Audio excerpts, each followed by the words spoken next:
I have spent many years cloaked in prayer, walking the quiet halls of the convent and listening to the echoes of my own breath against the stillness of stone walls.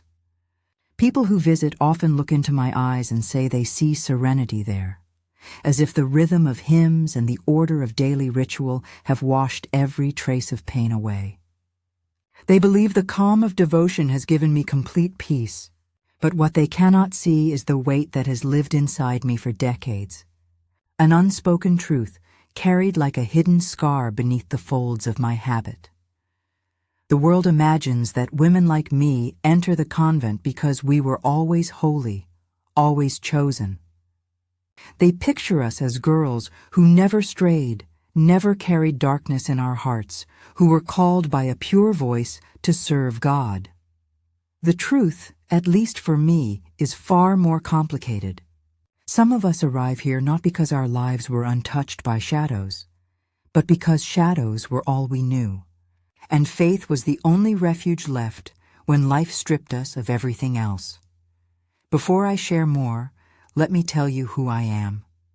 My name is Joanna Mercer. For many years, I have offered confessions, guided prayers, and taught young souls about God's mercy. I wear the veil and carry the rosary not only as symbols of my devotion, but also as reminders of survival. Today, in this rare moment of courage, I speak not as the nun people see, but as the wounded child I once was. This is not a tale of saintly beginnings. It is a story of silence, of betrayal, of a darkness that lived inside my own home. As a little girl, I believed deeply in family. Our household was small, our resources few, but I thought love made up for what we lacked. My father's presence once felt like protection, his voice like the anchor that kept us steady. My mother was quiet, her hands always busy with work, her shoulders bent from years of carrying burdens that went unseen. I often clung to my father's side, searching for approval in his eyes, certain I was his cherished daughter. On evenings when he returned from long days away, I would run to the door to greet him, convinced there was no safer place than his arms. It is almost unbearable now to recall how much I trusted him. To me, he was strength. He was order. He was the one who taught me how to ride a bicycle, who corrected my table manners, who told me bedtime stories when I was still small enough to fall asleep against his chest. The thought that such a man could become the source of my deepest terror was something I could never have understood then. I carried the secret for years, never daring to whisper it, not even in the safety of my prayers. Silence can feel like safety when the truth is too monstrous to imagine. But silence is also a prison. Each night as I lay beneath a thin blanket, I tried to convince myself that if I prayed harder, if I endured a little longer, perhaps the world would set itself right again. Perhaps God would notice me and lift me out of the storm. Yet the storm only grew stronger, and the silence grew heavier. My faith during those years was both my comfort and my torment. I prayed to the Virgin Mary in the flicker of candlelight, begging for protection, begging for deliverance. But when nothing changed, a small voice inside me whispered cruel questions. Was I not pure enough? Had I angered God in some secret way?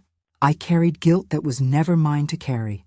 I wrapped myself in baggy clothes, avoided my mother's gaze, and withdrew from the girls at school, terrified that someone would see the truth written on my face. People often ask me why I chose to become a nun.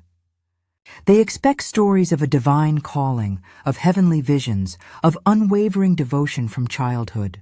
The truth is that my path was not chosen in light alone. It was carved out of survival, carved from the ashes of despair. The convent became the only place where I felt I could breathe without fear, where no footsteps echoed behind me in the night. Even now, all these years later, I tremble to admit the words aloud. My father, the man who should have been my shield, was the one who violated me. His betrayal was not a single moment of weakness, but a long season of torment, hidden behind locked doors and veiled smiles.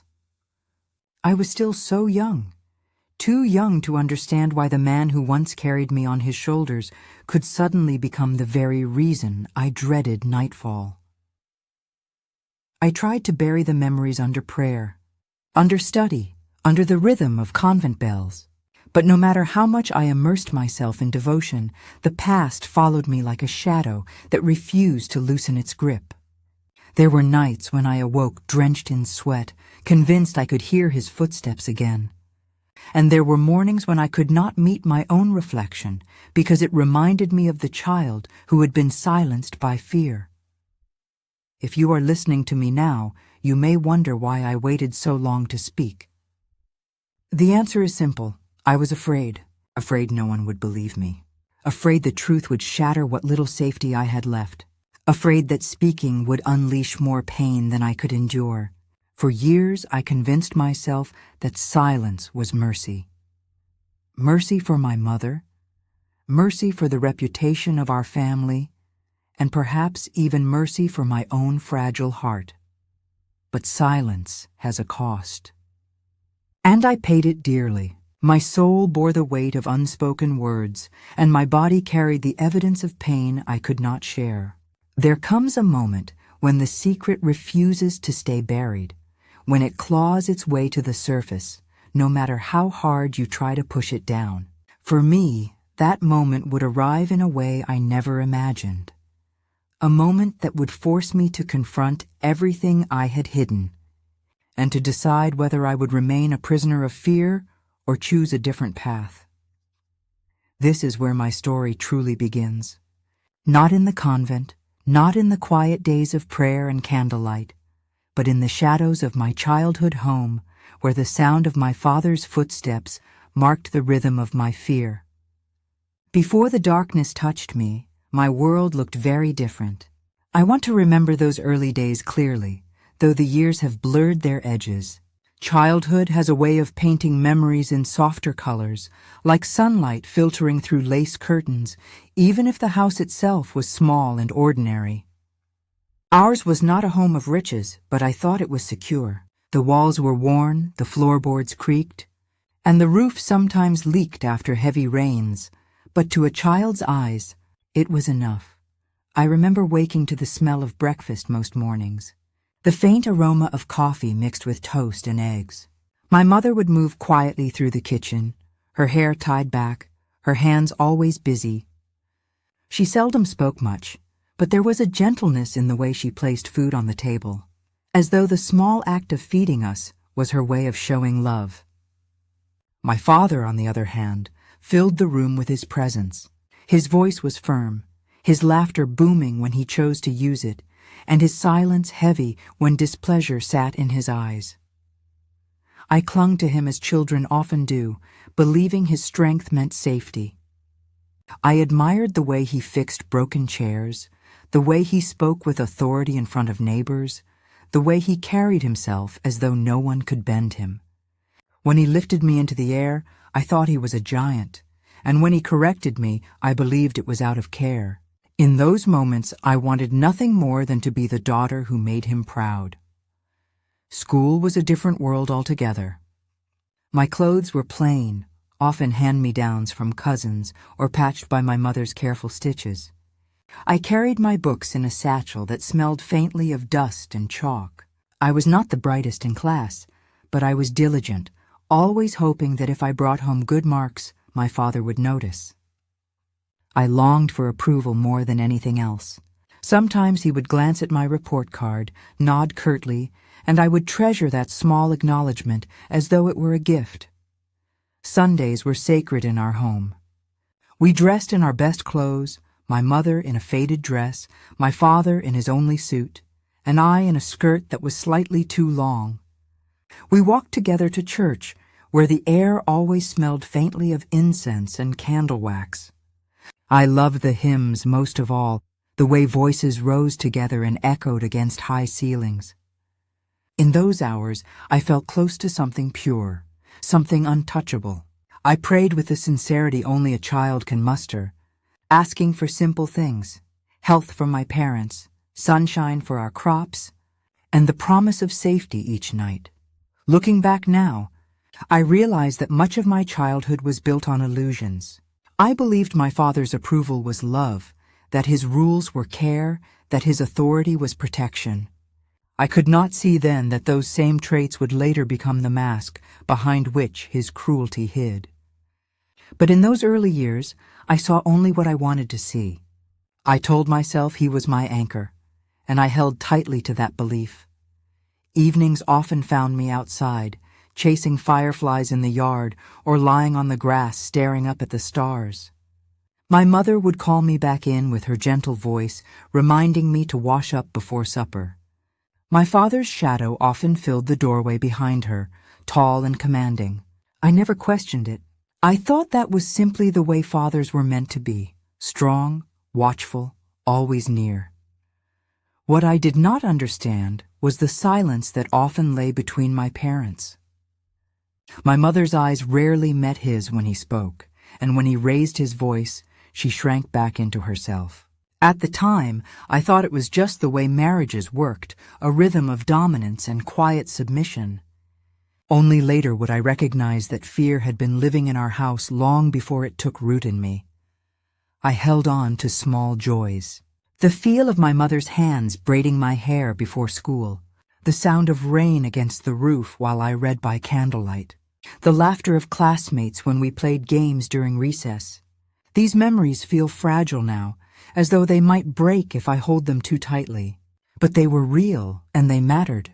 They were the pieces of light I clung to, not knowing how precious they were until the darkness came. I tell you these details not to dwell on them, but to show you that I was once a girl like any other, hopeful, naive, wrapped in the simple rituals of childhood. I could never have imagined how quickly that innocence would be shattered. I believed my home was safe, my father was good, and my prayers were enough to protect me. But shadows were already creeping in, subtle at first, almost invisible.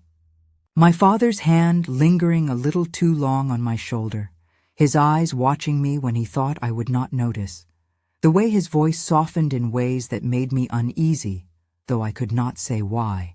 These were the cracks in the wall, the tiny fractures I ignored because I did not yet know how dangerous they could become. If I had known then what I know now, I would have run, screamed, begged for someone to see me.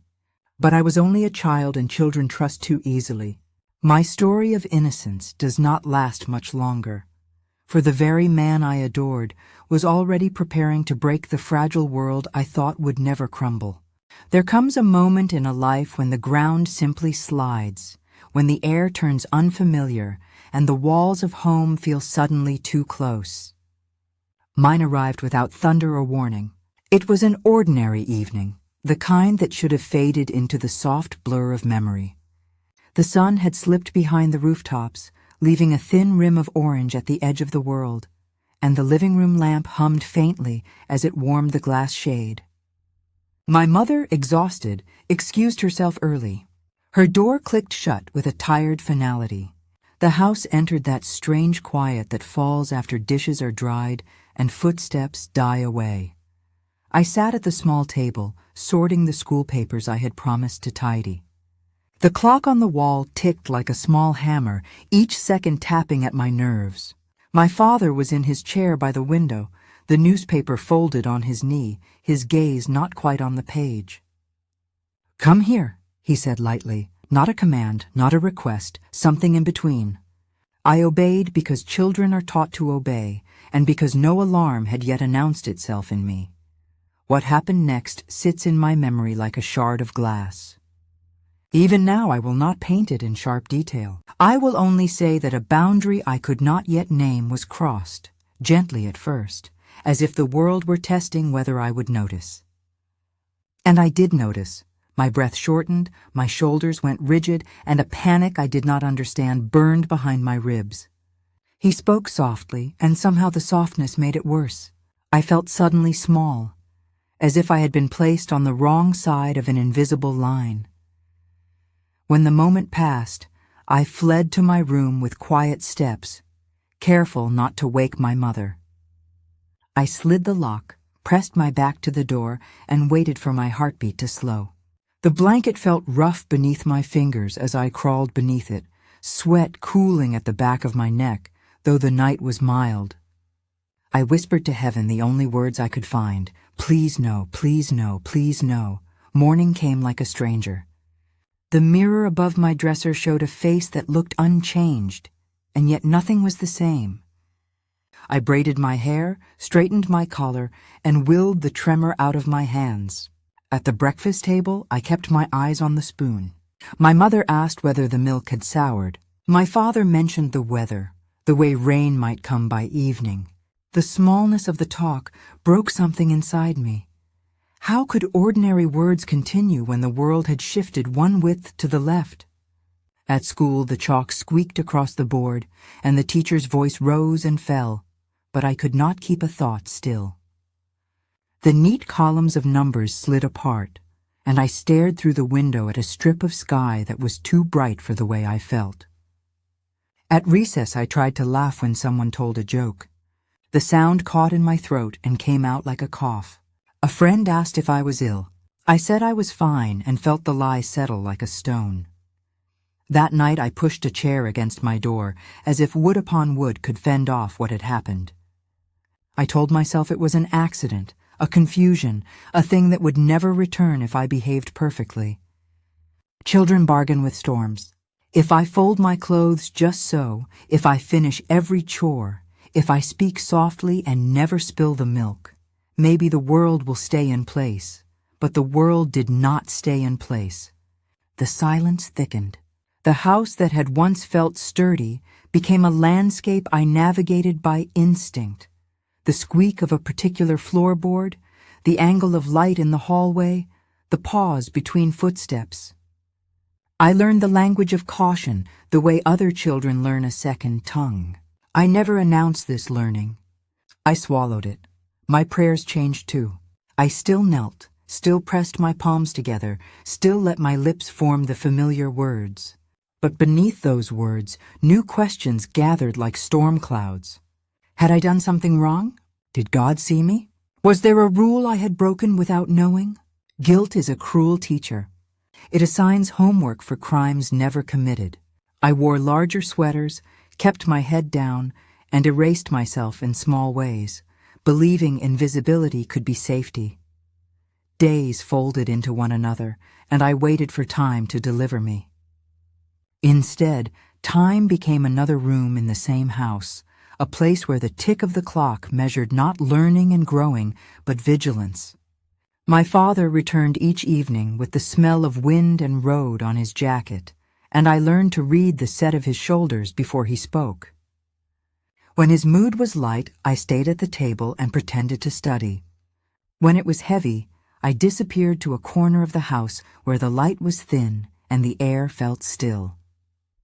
The worst part, perhaps, was the normal face of everything. Plates were washed, shirts were ironed, neighbors waved from their porches, and church bells marked the hours like always. Sunday came and I walked between my parents beneath the high vault of the sanctuary, the incense sweet and the candles brave. I pressed my hands together and kept them very still so they would not tremble.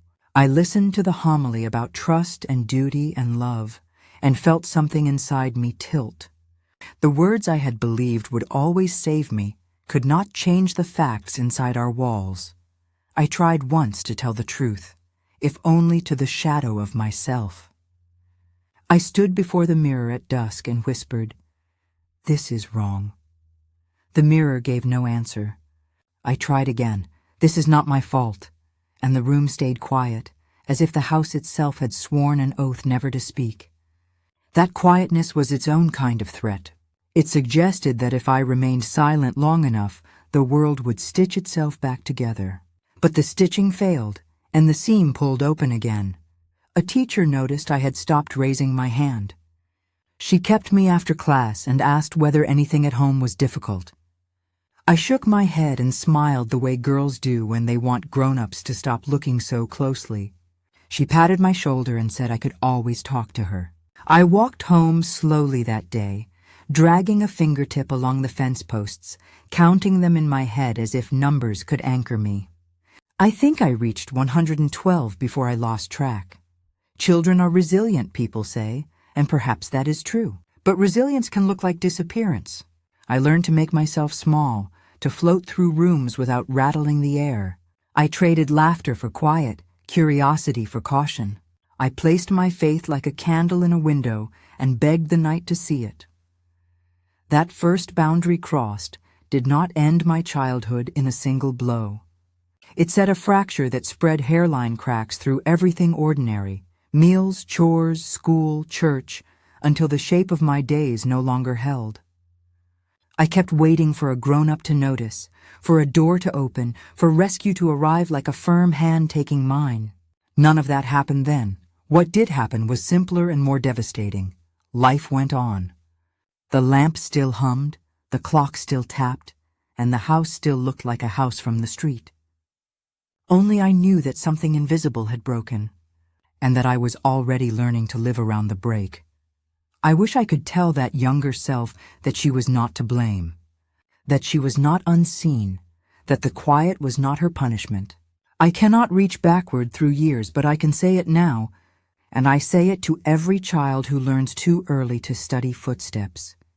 It was not your fault. That night of the first fracture ended as quietly as it began. I lay awake and watched a thin rectangle of streetlight travel slowly across the ceiling.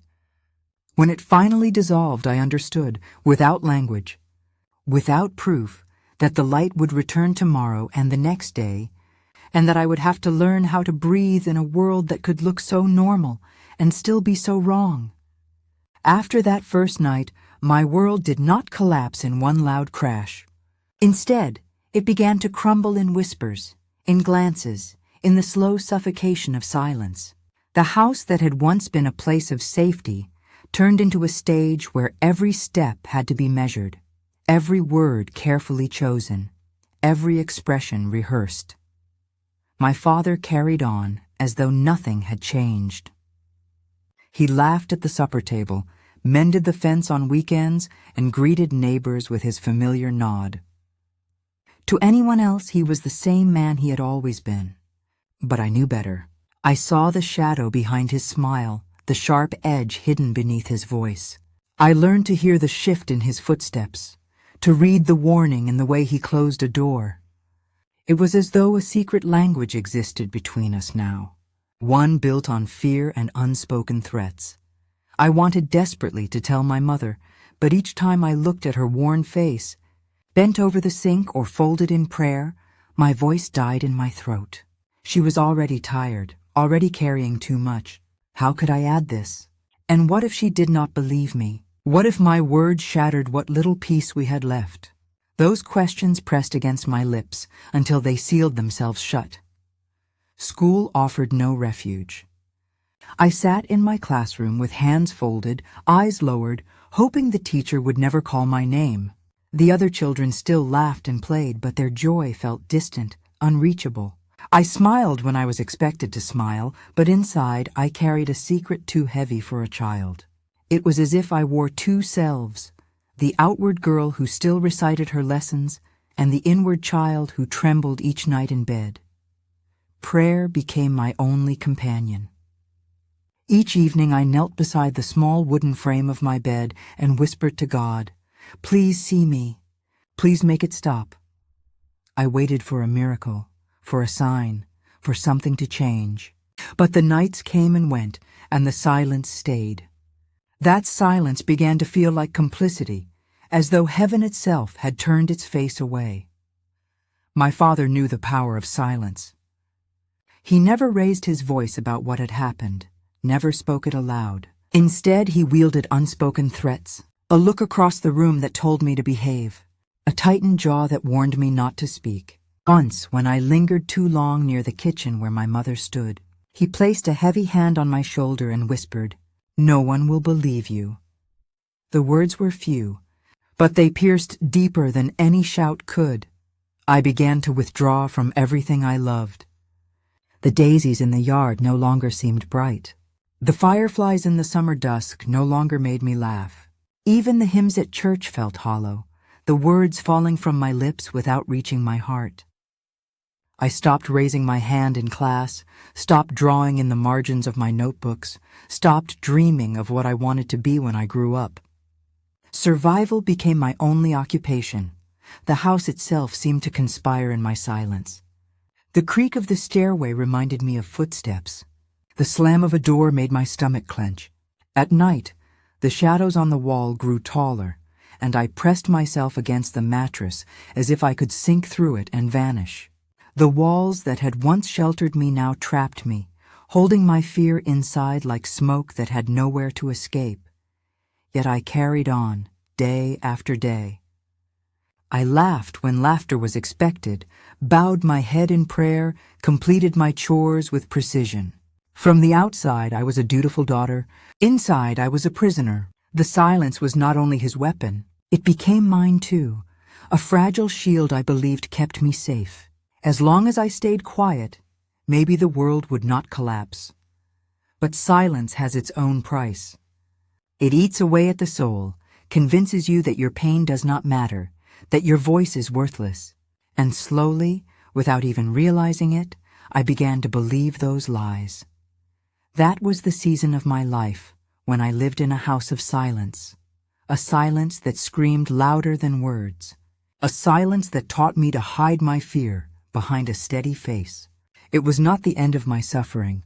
It was only the deepening of it, the place where my childhood truly disappeared into shadows. Shame has a way of wrapping itself around you until you no longer recognize where it ends and you begin. By the time months had passed, I no longer felt like the girl I once was. I moved through each day as if carrying an invisible burden strapped across my shoulders, one that bent my posture and slowed my steps, even though no one else could see it. I became skilled at wearing masks. At school, I forced smiles, answered when called upon, and pretended to be absorbed in my books. Inside, I felt nothing but emptiness.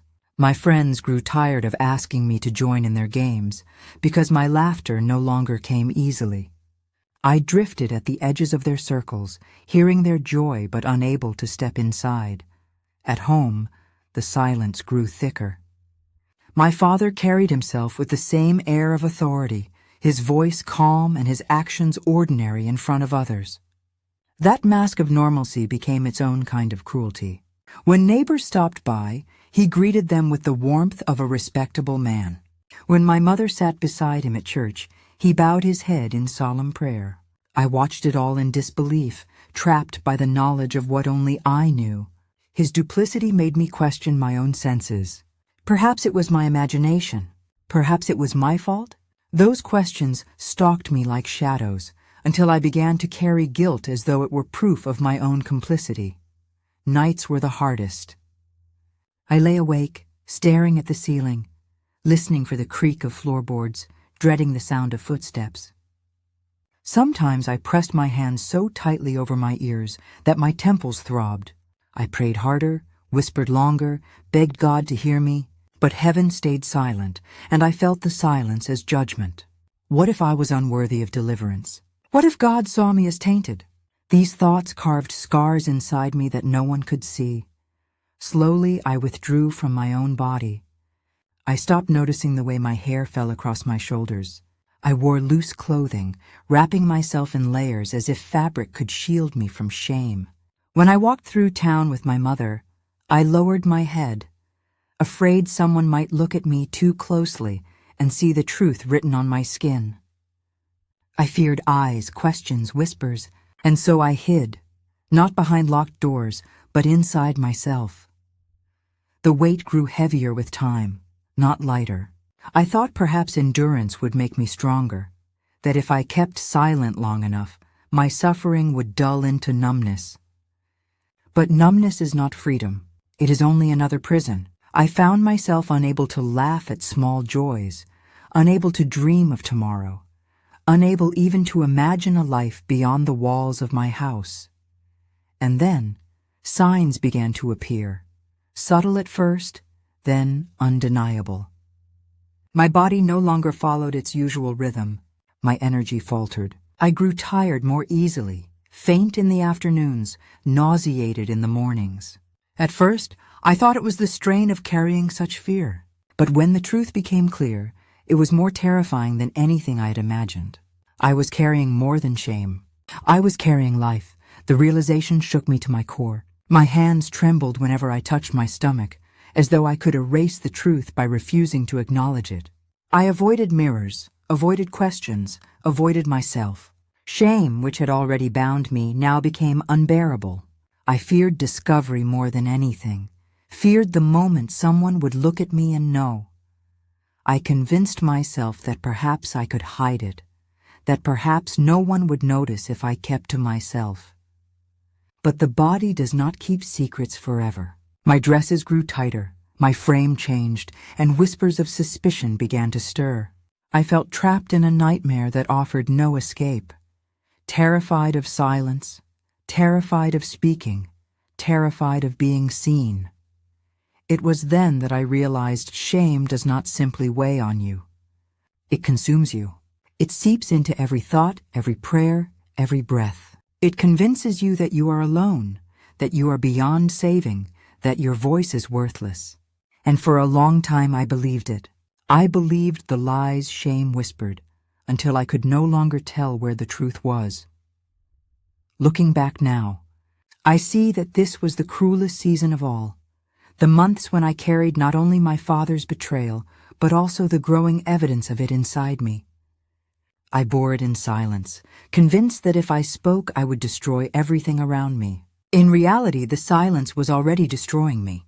There comes a time when secrets carve so deep into the body that they will not stay buried. I had convinced myself I could carry mine forever, that if I pressed it down hard enough, beneath prayer, beneath chores, beneath the careful smile I wore in public, it would eventually dissolve. But the body keeps its own ledger. It speaks when the mouth refuses. The first message was the faintness. I would rise from my desk at school and feel the room tilt, the chalkboard sliding a fraction to the left while the windows brightened too fast. I learned to grip the edge of the table and look at a single point, an ink blot on the wood, a nick where some other child had pressed too hard with a compass, until the spinning eased. Then came the mornings when my stomach lurched before I even reached the kitchen, when the smell of toast turned traitor and I had to swallow back shame with water from the tap. My mother's hand hovered at my back. "Are you ill?" she asked. I shook my head so quickly my braid brushed my cheek. Illness could be cured. This was something else. In the afternoons I moved more slowly, as if the air had thickened. The autumn sun felt too bright on my skin. The sound of my own steps on the sidewalk startled me. I counted them to steady myself. 1, 2, 3. But the numbers did not soothe me. They only marked how far I still had to go. On the day the truth announced itself, I had nearly made it home. The gravel gave way under my heel. My knees folded. The sky rushed downward. There was the grit of stone in my palms, the taste of metal at the back of my tongue, and then the world narrowed to white. When I woke, the ceiling above me was a hard, shining brightness. The air smelled of antiseptic and something sharp that made my eyes water. A curtain whispered in the breeze from a vent I could not see. The sheet against my skin was thin and stiff, and my heart beat high in my throat as though it meant to climb out. A nurse stood at my left, her hair tucked neatly beneath a cap, her expression soft in a way that told me she had practiced softness for years. My mother sat at the foot of the bed with her hands clasped too tightly, as if prayer alone could hold me together. "Do you know where you are?" the nurse asked. I nodded. The word would not come. The doctor arrived with a file pressed to his chest. He spoke gently, but his voice carried the steadiness of someone who had been here many times before. He asked questions that circled the truth like a hawk rides a thermal. Had I been eating? Had I been sleeping? Had I been unwell for long? I answered what I could and let the rest fall into silence. He did not force the door, only stood at it and knocked. Tests were ordered, blood drawn. A machine pressed cold against my abdomen while a second nurse scribbled numbers that I could not bear to see. When the doctor returned, he sat rather than stood. He held the file, then closed it, as if paper could not carry what he was about to say. "You are with child," he told me, and even though he said the words kindly, they broke like glass inside my chest. My mother made a sound I had never heard her make, half gasp, half prayer, and covered her mouth with both hands. The nurse looked down, not in judgment, but in a kind of practiced grief. The white room grew whiter. The machines, the walls, the light all pressed closer until I could barely draw breath. Shame rose like a tide. It filled my ears until I could not hear the rest of the sentence. I wanted to deny it, to argue with the facts my body had already confessed, to insist that the world had misread me. But facts do not ask permission to be true. They simply are. The secret I had starved of words had grown, and now there was no hiding it. The doctor did not ask the ugliest question in front of my mother. He asked if I was comfortable resting, if I needed water, if I would allow the hospital chaplain to visit. I nodded, because nodding was simpler than thought. A nun came later, her veil a soft black against the white, her eyes the color of old storms. She did not demand a story. She only sat near enough that I could feel a human presence that was not a threat, and said, "You are not alone." The sentence seemed impossible. For years, alone had been the only thing I knew. Night at the hospital was a different silence than home. Here the quiet was punctured by distant carts and the soft chiming of monitors. I lay awake and tried to imagine a path forward that did not end in destruction. I could not find one. My father's threats uncoiled in the dark. "No one will believe you." The thought of his face when the truth reached him turned my stomach to ice. If I spoke, I would shatter what little remained of our family. If I did not, I would shatter myself. Morning made everything real again. The nurse helped me to the sink. My reflection startled me. The same features, the same eyes, and yet I felt rearranged behind them. When the doctor returned, he was careful with his words. He asked if I felt ready to talk privately. He said there were people whose work it was to listen. He said safe. He said protected. He said the word slowly, as if sounding out a route on a map. I nodded again, but the yes came from far away, from a part of me that had not yet decided to live. My mother's silence weighed more than any accusation. She sat by my bed and folded the corner of her sleeve into smaller and smaller squares, as if order could be made from chaos by force of will. She asked me nothing at first. Her shock made a room around her that I could not enter. Later, when the doctor stepped out, she whispered, "Tell me we can fix this." And I understood that what she wanted fixed was time itself. They kept me for observation, and in those hours, a social worker stopped by with a notebook and a careful smile. She did not say the word father. She asked about home, about school, about whether I felt safe. Each question opened a door I had nailed shut. I gave short answers and watched her pencil hover, waiting for me to claim the truth as my own. When she left, she placed a card on the tray. "If you need to speak when you are ready," she said. Ready felt like a country across the sea. I was discharged the next day. The ride home was a narrow tunnel edged with cold light. My mother drove, both hands locked at the top of the wheel. The houses we passed looked like they always had, but I knew we were moving toward a reckoning. When we reached our street, my father's truck was already in the drive. I felt my blood move colder, as if the air in the car had dropped 10 degrees. Inside, the house smelled like coffee and dust. My father stood in the kitchen, solid as a wall. He looked at my mother first, then at me, and the pause between those two glances held every unspoken threat he had ever made. "You fell," he said, as if a fall could explain hospitals and whispers and the way my mother's eyes had turned to stone. I could not answer. The lie hung in the air like a curtain I did not have the strength to pull down. That evening I sat on the edge of my bed and pressed my palms to my stomach. Life moved beneath my hands, subtle, not yet aflutter, only the knowledge of it. And a strange clarity rose through the terror. The secret would not stay quiet. It had a heartbeat of its own. I realized with a calm that frightened me more than panic that silence had ended without my permission.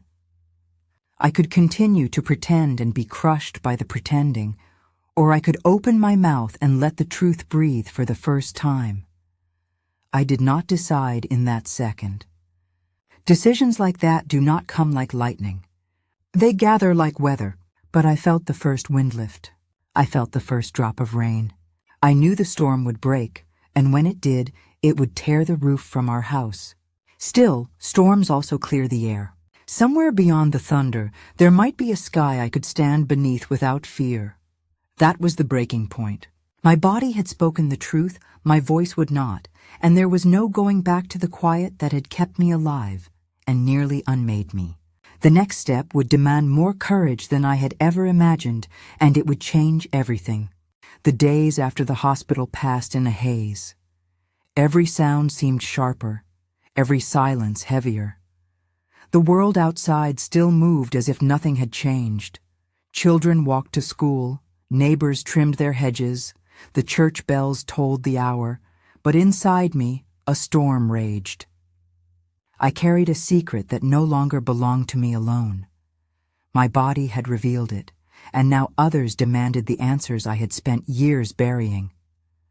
My mother's eyes followed me around the house. She did not ask the question outright, but it lingered between us like smoke. She wanted me to confirm what she dreaded most, but my lips would not move. At night, I lay in bed listening to her weeping through the thin walls, and the sound carved deeper than any word she could have spoken. My father, meanwhile, grew sharper. His temper flared at small things, his jaw clenched tighter, and his presence filled the rooms with unspoken threat. The house, already heavy with silence, became unbearable. One afternoon, the social worker returned. She carried her notebook again. But this time she did not ask about school or hobbies. She sat across from me at the kitchen table and folded her hands. Her eyes did not flinch. "Joanna," she said, "you are safe to tell me the truth. No one can hurt you here." Her words felt like a hand extended across a deep canyon. For a long while I stared at that invisible hand and wondered if I dared take it. I thought of my father's warning. "No one will believe you."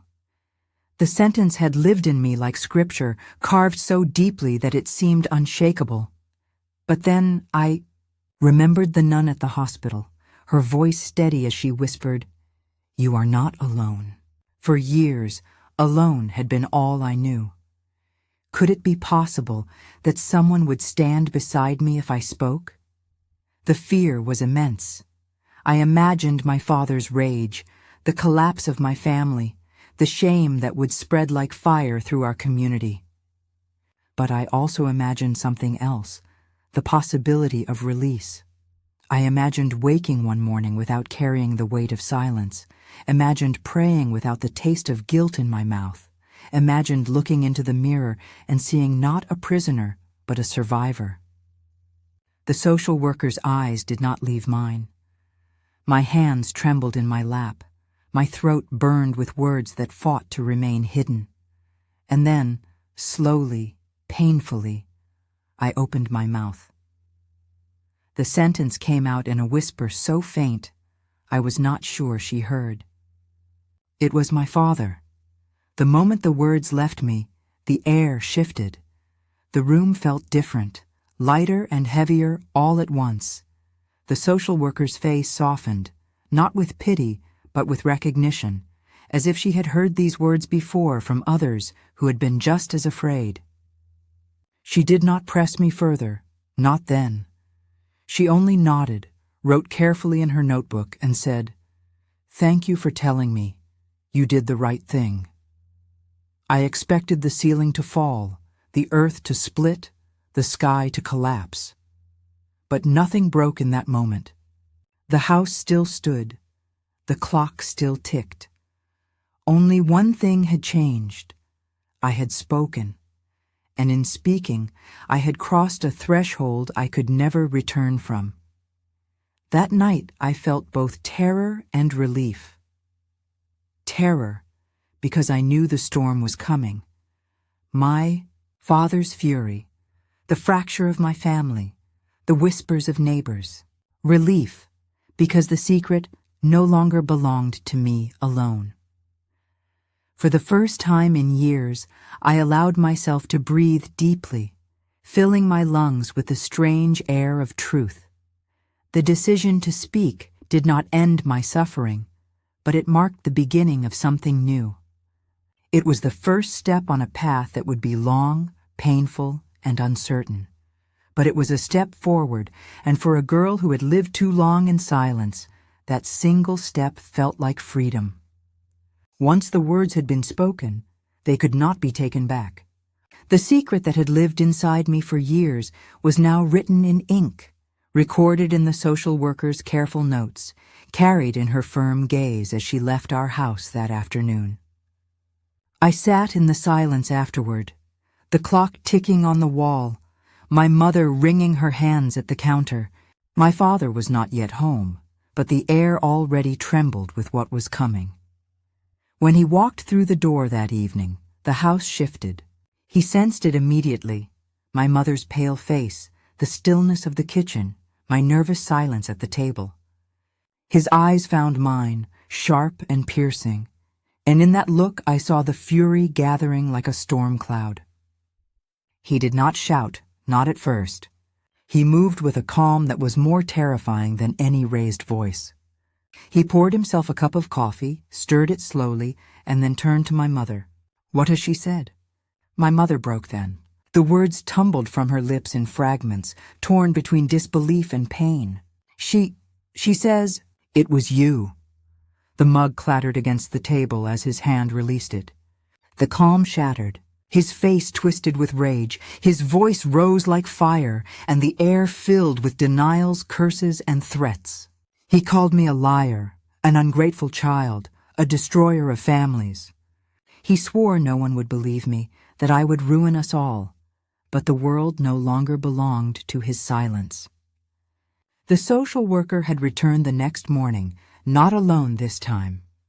2 officials came with her, their voices steady, their presence unshakable. Papers were signed, questions asked, instructions given. My father shouted until his face burned red, but his words met walls stronger than mine had ever been. The moment they told him to leave the house, I felt something inside me loosen. It was not safety yet, but it was distance. My mother collapsed onto a chair, her sobs filling the room. She clutched at her apron as if holding onto fabric could steady her unraveling world. She could not reconcile the man she had married with the monster unveiled before her. Her pain was real, and I pitied her even as part of me longed for her to defend me, to hold me, to believe me without question. Instead, she wept, torn between 2 truths she could not join together. I was taken that same day. A bag was packed quickly, some clothes, a rosary, a small Bible I had kept under my pillow. The car ride felt endless. I stared out the window at fields rolling past, the trees blurred with speed, the sun sinking low behind them. I was leaving behind everything I had ever known, both the good and the terrible. My childhood house shrank in the distance until it was nothing but memory. We arrived at a place I had only heard of in passing, a convent that also served as a refuge for girls like me, girls whose homes were no longer safe. The building was old stone, its walls thick and steady, its windows glowing faintly with evening light. A nun met me at the door. Her hands were warm, her voice low and certain. "You are safe here," she said. I wanted to believe her, but safety felt like a word from another language. The first night there, I lay on a narrow bed in a small room that smelled of candle wax and linen. The walls were plain, the crucifix above the door a silent witness. I did not sleep. My body still carried the rhythm of fear, listening for footsteps that never came. But in the stillness of that convent night, I realized the silence was different. It was not the silence of threat, but the silence of waiting. Waiting for healing. Waiting for something new. Rescue and ruin had come together in a single sweep. I had lost my home, my father, my mother's unquestioned love. But I had also been delivered from the prison of secrecy. I had been torn apart and lifted out all at once. That contradiction would take years to understand, but in that moment, I only knew this. The world I had lived in was gone, and a new one had begun, fragile but real. In the days that followed my arrival at the convent, I felt as though I had stepped into another world entirely. The air there was different, cooler, calmer, touched by the scent of beeswax and the faint smoke of burning candles. The stone walls that once might have seemed cold now offered a strange kind of shelter. I was no longer bracing myself for the sound of footsteps in the night. The silence was still heavy, but it was a different kind of heavy. It was not the weight of fear, but the weight of waiting. At first, I did not know how to live in this new space. I wandered the narrow halls quietly, unsure of where to place my hands, unsure of what expression to wear when the sisters greeted me. They looked at me not with suspicion, but with a kind of patient kindness that felt almost unbearable. I was not accustomed to being seen without judgment. When they smiled at me, I turned my face away, ashamed that they could not see the ugliness I carried inside. My days fell into rhythm. Morning prayers at dawn, soft hymns rising with the sun, chores divided among the girls, sweeping floors, peeling potatoes, folding laundry that smelled of starch and soap. The work was simple, and in its simplicity I found a small measure of peace. For the first time in years, I did not live beneath constant threat. I could scrub a floor without fearing that a door might creak open behind me. I could sit in the chapel without waiting for a voice to silence me. Safety, though fragile, began to take root, but safety did not erase the shame. At night, when the others slept, I lay awake staring at the ceiling beams, hearing echoes of my father's voice, feeling the weight of his threats. I carried not only the memory of what he had done, but also the living evidence of it inside me. My pregnancy advanced quietly, and though the sisters never pressed me with questions, I knew they were aware. Their compassion surrounded me like a cloak, but it could not dissolve the storm inside. One sister, an older woman named Sister Agnes, became my anchor. She carried the kind of stillness that only comes from a lifetime of prayer. She would sit with me in the garden where vines curled around stone walls and say little. Sometimes she read psalms aloud, her voice calm and steady. Other times she simply listened as I struggled to find words for the chaos in my heart. "You are not ruined," she told me one evening, her hands folded neatly in her lap. "What happened to you does not define the soul God placed within you. You are more than what was done to you." Her words lodged in me like seeds, though it would take years for them to bloom.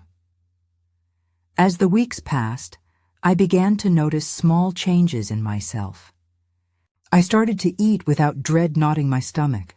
I found myself humming a hymn while folding linens, surprised by the sound of my own voice. I helped in the kitchen, peeling apples for pies, and felt warmth not only from the oven, but from the laughter of the sisters who teased one another gently. These moments were small, but they reminded me that life could hold fragments of light even in the midst of darkness. Education became another form of healing. The sisters encouraged me to return to my studies, to pick up the books I had abandoned when silence consumed me. At first the words blurred, my mind too restless to focus. But slowly, the letters began to form meaning again, and with each page I turned, I reclaimed a piece of the girl I had been before everything fractured. I began to believe I could learn, that I could grow, that my future was not only defined by my past. As my pregnancy advanced, I feared how the world would see me. I dreaded the whispers, the judgment, the cruel assumptions. But the sisters never treated me with condemnation. They treated me with dignity, as though I was still worth protecting, still worth nurturing. When the time came, they stood by me through the pain and the tears, reminding me that even in suffering there can be grace. What I endured then I will not recount in detail.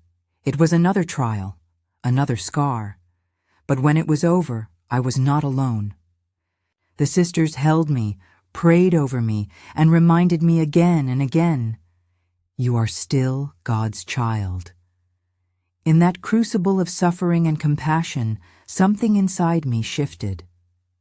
I realized I could not undo the past, but I could decide how to live with it. I could choose to let my father's actions define me forever. Or I could choose another path, a path of faith, of purpose, of devotion to something greater than the shadows I had survived. One evening, long after Vespers, I knelt alone in the chapel.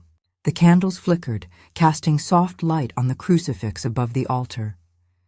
My hands trembled as I pressed them together, not out of fear this time, but out of longing. I prayed not for escape, not for the silence of forgetting, but for strength to live, truly live, beyond what had been done to me. In that moment, I felt a clarity I had never known before. I would dedicate my life to God, not as a way of hiding, but as a way of reclaiming myself. The decision did not erase the scars. It did not dissolve the memories or remove the pain, but it gave me direction, a compass pointing forward when I had known only circles of despair. For the first time, I saw a future that was not chained to my father's shadow. I saw a path shaped by my own choice, not by the cruelty of another. Choosing that path was not easy. It meant sacrifice, discipline, a life that many would not understand. But compared to the years of silence and fear, it felt like freedom. Freedom not from pain, but from the lie that pain was all I was. Freedom to breathe, to serve, to become more than a victim. And so, in the quiet of that convent, surrounded by women who believed in redemption, I chose a different path. It was not the path I once dreamed as a little girl chasing fireflies in the yard. It was not the path my mother might have imagined for me. But it was mine, chosen from the ashes of ruin, shaped by the hand of God. That was the beginning of my true life, the life of a nun, yes, but also the life of a survivor who finally believed she was worth saving. The years have stretched far since those early days, yet the past still lingers, etched into me like carvings on old stone. I no longer live in the house where silence suffocated me, where I braced myself at every creak of the floorboards, where my own breath felt like a betrayal. My life is different now. I walk halls that glow with candlelight, halls where bells call me to prayer, where hymns rise in harmony and wash the air clean of shadows. The convent has become my home, and faith has become the language through which I continue to breathe. But even here, even surrounded by peace, the scars remain. Scars are not always written on the skin. The ones I carry lie buried deeper, woven into memory, hidden beneath the fabric of my habit and the rhythm of my days. For years I begged God to take them away. I thought healing meant erasure.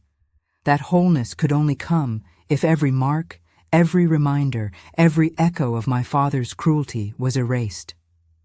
But time has taught me differently. Scars are not only signs of what was lost, they are also signs of survival. They remind me that I endured, that I rose from silence, that I chose to keep breathing when despair told me to stop. There are still moments when memory strikes without warning. A sudden shadow in candlelight, the echo of footsteps in an empty corridor, or even the sharp tone of a stranger's voice can hurl me back into the past. For an instant, I am once again that frightened child, small and trembling in her bed.